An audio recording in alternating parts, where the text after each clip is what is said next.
PM Modi ने सोमनाथ मंदिर में की पूजा, मंत्रोच्चार के साथ शिवलिंग का जलाभिषेक किया। गुजरात के गिर सोमनाथ में स्वाभिमान पर्व के दौरान शौर्य यात्रा निकाली गई। पीएम मोदी हुए शामिल। सीएम भूपेन्द्र पटेल और डिप्टी सीएम हर्ष सांघवी भी मौजूद रहे। शौर्य यात्रा में 108 घोड़े शामिल। यात्रा के दौरान खुली जीप में पीएम मोदी ने दोनों हाथों से डमरू बजाया, हाथ हिलाकर जनता का अभिवादन किया। पीएम मोदी ने मंदिर परिसर में दिखाए गए अनोखे ड्रोन शो को देखा। ड्रोन शो में दिखाई गई सोमनाथ की 1000 बरसों की झलक। पीएम मोदी ने सोशल मीडिया पर ड्रोन शो की तस्वीर शेयर की। लिखा, सोमनाथ की पावन धरा से निकला ये प्रकाशपुंज पूरी दुनिया में भारत की सांस्कृतिक शक्ति का संदेश दे रहा है। पीएम ने सोमेश्वर देव की महाआरती की। 72 घंटे चलने वाले जाप में शामिल होकर ओम जाप किया। पीएम मोदी ने हाथ में त्रिशूल उठाया। इस दौरान शानदार आतिशबाजी का नजारा दिखा। शनिवार शाम सोमनाथ पहुंचने पर पीएम मोदी का भव्य स्वागत हुआ। उन्होंने रोड शो भी किया। पीएम मोदी को देखने के लिए सड़क के दोनों तरफ उमड़ी भीड़। पीएम ने लोगों का अभिवादन किया। सोमनाथ की जनता से मिले प्यार पर पीएम ने जताया आभार। कहा, ये हम सब के लिए गौरव का पल। स्वाभिमान पर्व को लेकर सोमनाथ धाम में की गई थी भव्य सजावट। मंदिर पर आक्रमण के 1000 साल पूरे होने पर परिसर को रोशनी से जगमग किया गया। सोमनाथ स्वाभिमान पर्व पर मशहूर हस्तियों का लगा जमावड़ा। गायक हंसराज रघुवंशी ने भजन गाकर समा बांध दिया। स्वाभिमान पर्व के साक्षी बने उत्तराखंड से आए 2500 ऋषि कुमार। लगा साधुओं की भी मौजूदगी। लाखों की संख्या में पहुंचे लोग। बिहार के डिप्टी सीएम विजय सिन्हा ने पीएम मोदी का जताया आभार। कहा, उनकी पहल से सभी सनातनी गौरवान्वित। पीएम मोदी सोमनाथ के बाद आज गुजरात के राजकोट जाएंगे। कच्छ और सौराष्ट्र क्षेत्रों के लिए वाइब्रेंट गुजरात रीजनल कॉन्फ्रेंस में लेंगे हिस्सा। 12 जनवरी को राष्ट्रीय युवा दिवस पर राजधानी दिल्ली में कार्यक्रम। 3000 से ज्यादा युवाओं को पीएम मोदी करेंगे संबोधित।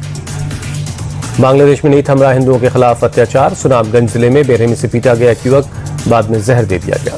मारे गए युवक जॉय महापात्रों के परिवार का प्लान्ड मर्डर का आरोप। बांग्लादेश में बीते 18 दिनों में 7 हिंदुओं की हत्या।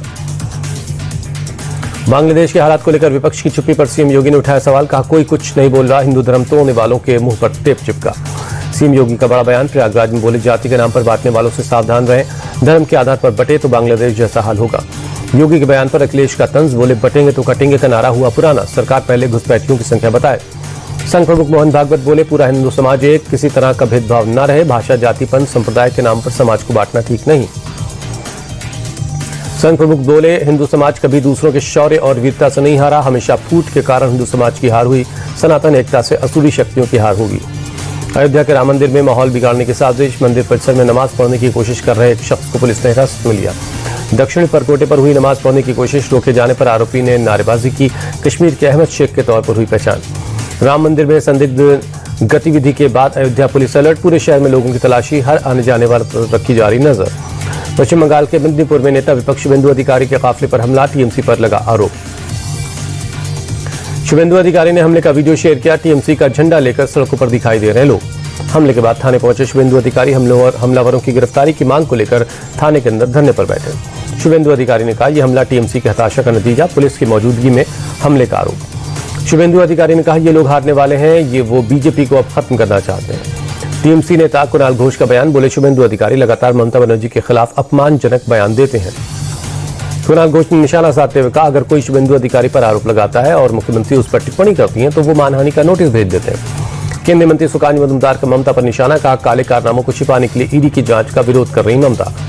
बीजेपी सांसद निशिकांत दुबे का सीएम ममता पर तंज। कहा, वो ईडी नहीं अपनी सीडी से परेशान। सीडी के खुलासे से उनका पॉलिटिकल करियर खत्म हो जाएगा। ममता बनर्जी के समर्थन में उतरे अखिलेश यादव। कहा, जहां चुनाव होते हैं वहां ईडी सीबीआई सक्रिय हो जाती। बीजेपी के लोग डेटा की डकैती में लगे हैं। कांग्रेस सांसद कुमारी शैलजा का आरोप। केंद्र सरकार एजेंसीज का दुरुपयोग कर रही है। कोलकाता में चुनाव आयुक्त के दफ्तर पहुंचा टीएमसी का डेलीगेशन। एसआईआर में गड़बड़ी का ज्ञापन सौंपा। चुनाव आयुक्त से मुलाकात पर बोला टीएमसी का डेलीगेशन। प्रवासी मजदूरों को भी एसआईआर में शामिल करने की डिमांड रखी गई है। महाराष्ट्र के सीएम देवेंद्र फडणवीस ने उद्धव ठाकरे को विकास के मुद्दे पर भाषण देने की चुनौती दी। भाषण के लिए प्राइज मनी को बढ़ाकर 5000 रुपए कहा। देवेंद्र फडणवीस से संजय राउत के इंटरव्यू को लेने पर कसा तंज। का अपनी स्क्रिप्ट लिखने वाले को बदले, वो भी पुराना हो गया है। एआईएमआईएम प्रमुख असदुद्दीन ओवैसी ने नागपुर की रैली में मोदी सरकार पर बोला हमला। कहा, ऑपरेशन सिंदूर के दौरान पाकिस्तान को मदद करने वाले चीन को रेड कारपेट दे रही है सरकार। आतिशी के बयान पर दिल्ली से पंजाब तक सियासी संग्राम। जालंधर में बीजेपी नेताओं ने निकाली रैली। सिख धर्म के अपमान का लगाया आरोप। पंजाब के मुक्तसर साहिब जिले में आपका प्रदर्शन। बीजेपी के वीडियो को एडिटेड बताया। लुधियाना में अकाली दल ने खोला मोर्चा। आप नेता आतिशी से माफी की मांग की। लैंड फॉर जॉब के मामले में कोर्ट में आरोप तय होने के बाद दिल्ली से पटना लौटे लालू यादव कुछ दिन पहले आंख के ऑपरेशन के लिए दिल्ली आए थे। लालू पर आरोप तय होने पर बोले बिहार जेडीयू अध्यक्ष उमेश कुशवाहा वो अपने कर्मों का फल भोग रहे हैं। जनशक्ति जनता दल प्रमुख और लालू यादव के बेटे तेज प्रताप यादव ने लालू यादव को भारत रत्न देने की मांग की। कहा लालू और नीतीश दोनों को मिलना चाहिए भारत रत्न। यूपी के डिप्टी सीएम केशव प्रसाद मौर्य की गाड़ी से टकराई गाय पूरी तरह सुरक्षित हैं केशव प्रसाद मौर्य। अंकिता भंडारी हत्याकांड को लेकर आज विपक्ष ने किया उत्तराखंड बंद का ऐलान। सीएम धामी ने मामले में सीबीआई जांच के आदेश दिए। आज एक दिन के केरल दौरे पर जाएंगे गृह मंत्री अमित शाह। कई कार्यक्रमों में लेंगे हिस्सा। श्री पद्मनाभ स्वामी मंदिर में करेंगे दर्शन। राजस्थान के जयपुर में पुलिस कांस्टेबल भर्ती का कार्यक्रम। गृह मंत्री अमित शाह ने 10,000 उम्मीदवारों को नियुक्ति पत्र बांटा। राजस्थान में केंद्र की तर्ज पर साइबर क्राइम कंट्रोल सेंटर का गठन होगा। कार्यक्रम में सीएम भजन लाल का ऐलान। गृह मंत्री अमित शाह ने भजन लाल सरकार की पीठ थपथपाई। कहा पिछले 2 साल में क्राइम रेट का 14% तक घटाया। कांग्रेस के पेपर लीक वाली सीरीज का अंत किया। अमित शाह बोले हम राजस्थान को इन्वेस्टमेंट का हब बनाने की कोशिश में लगे हैं। नए आपराधिक कानूनों के से कन्विक्शन रेट 7% तक पहुंचा। राजस्थान के मंत्री राज्यवर्धन सिंह राठौर का बयान हमारी सरकार में रोजगार का वादा पूरा हुआ। पेपर लीक के 60% से ज्यादा मामले सुलझे। आम बजट को लेकर एक्टिव मोड में केंद्र सरकार। वित्त मंत्री निर्मला सीतारमण ने राज्यों और केंद्र शासित प्रदेशों के फाइनेंस मिनिस्टर्स के साथ बैठक की। एसआईआर के ड्राफ्ट लिस्ट पर अखिलेश यादव ने उठाया सवाल। कहा पीडीए का वोट काटने की कोशिश हो रही। लखनऊ मेरठ में बड़े पैमाने पर वोट काटे गए। अखिलेश बोले वोट और अभी काटे जाने की तैयारी है। चुनाव आयोग की विश्वसनीयता लगातार खत्म हो रही है। चुनाव आयोग की साख पर बड़ा सवाल है। प्रयागराज में संगम नोज पर सीएम योगी ने लगाई डुबकी। अधिकारियों से माघ मेले की तैयारियों पर अपडेट लिया। बोट में बैठकर पक्षियों को दाना दिया। प्रयागराज में लेटे हनुमान जी के दर पर भी पहुंचे सीएम योगी। मंत्रोच्चार के बीच साधु संतों ने पूजा करवाई। सूरत क्राइम ब्रांच को मिली बड़ी कामयाबी। 14 राज्यों में चोरी लूट और डकैती की वारदात में शामिल ईरानी गिरोह के सरगना राजू ईरानी गिरफ्तार। दिल्ली में साइबर ठगी का एक और मामला सामने आया। ठगों ने एक डॉक्टर दंपति से 14 करोड़ 85 लाख रुपए ठग लिए। दिल्ली के शालीमार गार्डन में हुए रचना यादव हत्याकांड से जुड़ी सीसीटीवी तस्वीर सामने आई। सीसीटीवी में दिखाई दिया आरोपी। ओडिशा के राउरकेला में इंडिया वन एयर का 9 सीटर विमान दुर्घटनाग्रस्त। प्लेन में सवार 7 लोग घायल। सभी को अस्पताल में भर्ती करवाया गया।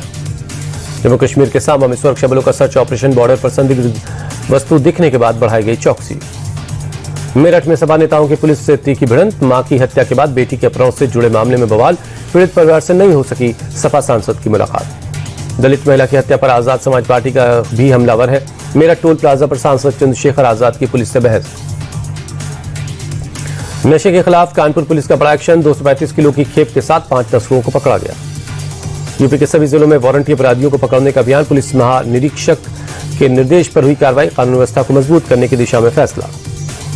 आईजी के निर्देश पर कुल 373 वारंटी अपराधी गिरफ्तार। सबसे ज्यादा 109 आरोपी लखीमपुर से पकड़े गए।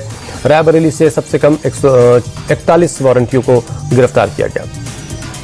ग्रेटर नोएडा की पॉश सोसाइटी में एक बुजुर्ग महिला से चेन छीनने वाले आरोपी की पुलिस से मुठभेड़। एनकाउंटर में बदमाश के पैर में गोली लगी। लिफ्ट में घुसकर वारदात को दिया था अंजाम। ज्वेलरी शॉप में बुर्के पर रोक वाले फरमान पर देवबंद का एतराज। मौलाना कारी इसाक ने की अपील। कहा ऐसी दुकानों का बहिष्कार करें मुस्लिम महिलाएं। लापरवाही से कार चलाने वालों पर लोगों का फूटा गुस्सा। ऑडी कार में बैठे 2 लोगों के साथ जमकर मारपीट हुई। जैसलमेर में बैल की हत्या के खिलाफ गौ हत्या विरोध संघर्ष समिति का प्रदर्शन। आरोपियों के अवैध कब्जे पर बुलडोजर चलाने की मांग। पटना में बख्तियारपुर मोकामा हाईवे पर घने कोहरे की वजह से बड़ा हादसा। कंटेनर से गाड़ियों के टकराने से 2 लोगों की मौके पर मौत। हादसे में घायल 4 लोगों के इलाज के लिए अस्पताल में करवाया गया भर्ती। टक्कर की वजह से गाड़ियों के परखच्चे उड़ गए। टायर फटने के बाद हाईवे पर खड़े कंटेनर से टकराई गाड़ियां। पुलिस ने पूरे मामले की जांच शुरू कर दी है। दिल्ली के त्रिलोकपुरी इलाके में घर में आग लग गई। पूरे इलाके में मचा हड़कंप। दमकल की गाड़ियों ने कड़ी मशक्कत के बाद आग पर काबू पा लिया है। किसी तरह की जनहानि की खबर नहीं है। पुणे में दिल दहला देने वाला हादसा। सड़क निर्माण के दौरान सुपरवाइजर की रोड रोलर से कुचले जाने से मौत हो गई। सीसीटीवी में कैद हुआ हादसा। सोलर रोलर पीछे आने से हुआ यह हादसा। पुलिस अब मामले की जांच कर रही है। बेतिया में जमीन विवाद को लेकर 2 पक्षों के बीच हिंसक झड़प। जमकर चले लाठी डंडे। करीब 1 दर्जन लोग घायल। घायलों को इलाज के लिए अस्पताल में भर्ती करवाया गया। पुलिस मामले की जांच कर रही। कैमरे में कैद हुई है पूरी घटना। लुधियाना में लग्जरी कारों को किराए पर देने वाले एक शोरूम पर बदमाशों ने की फायरिंग। मौके पर पर्चियां फेंककर बाइक सवार बदमाश फरार। पुलिस वारदात की जांच में जुटी। शुरुआती जांच में रंगदारी से जुड़ा मामला। सीसीटीवी भी खंगाले जा रहे हैं। कश्मीर में लगातार गिरते पारे ने बढ़ाई मुसीबत। डल झील के अंदरूनी इलाकों में बर्फ की परत जमी। झील में बर्फ जमने से शिकारा चलाने में लोगों को हो रही परेशानी। पानी की सप्लाई पर भी असर पड़ा है। ईरान में खामनेई सरकार के खिलाफ लगातार 15वें दिन प्रोटेस्ट। तेहरान में लोगों ने आग जलाकर रोड ब्लॉक की। प्रदर्शनकारी शाह के समर्थन में नारेबाजी कर रहे हैं। निर्वासित क्राउन प्रिंस रजा पहलवी की वापसी के समर्थन में लग रहे नारे। तेहरान के सड़कों पर अलाव के आसपास जश्न मनाते दिखे प्रदर्शनकारी। कड़ी कार्रवाई के बावजूद सड़कों पर डटे हैं लोग। अब तक 217 लोगों की मौत, 2300 लोग हिरासत में। इजराइल के तेल अवीव में पीएम नेतन्याहू के खिलाफ प्रदर्शन। नेतन्याहू की सरकार को हटाने की मांग को लेकर हुई रैली। वेनेजुएला के राजनीतिक कैदियों की रिहाई की मांग को लेकर स्पेन में हुआ प्रदर्शन। मैड्रिड में जमा हुए लोग। भारत और न्यूजीलैंड के बीच वनडे सीरीज का आगाज। वडोदरा में आज दोपहर 1:30 बजे से शुरू होगा मुकाबला। शुभमन गिल और श्रेयस अय्यर मैदान पर वापसी करेंगे। ऋषभ पंत चोट की वजह से सीरीज से बाहर। न्यूजीलैंड के खिलाफ पहले मैच से पहले शुभमन गिल बोले, मुझे खुद पर भरोसा, देश के लिए हमेशा बेहतरीन प्रदर्शन करूंगा।